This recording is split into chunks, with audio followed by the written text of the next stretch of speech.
नागपुरातील दीक्षाभूमीला 9 फूट उंचीची तथागत गौतम बुद्धांची मूर्ती भेट म्हणून दिली आहे। अष्टधातूच्या या मूर्तीचं वजन 400 किलो इतकं आहे।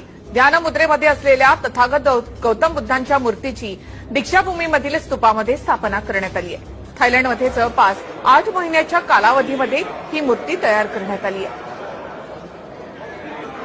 थायलंड सरकारनं दिलेली भगवान गौतम बुद्धांची अष्टधातूची मूर्ती जी आहे ती या ठिकाणी नागपूरच्या दीक्षाभूमीवर स्थापित करण्यात आलेली आहे। आपण या ठिकाणचे हे दृश्य बघू शकतो। थायलंड सरकारनं ही मूर्ती जी आहे ती या ठिकाणी दिली। तब्बल 9 फूट उंचीची आणि 400 किलो वजनाची ही अष्टधातूची मूर्ती आहे आणि ध्यानस्थ मुद्रेतील ही मूर्ती आपण बघू शकतो। या ठिकाणी दीक्षाभूमीचा जे मेन हे आहे डोम आहे त्यामध्ये ही मूर्ती जी आहे ती स्थापित करण्यात आलेली आहे। आपण या ठिकाणचे दृश्य बघू शकतो।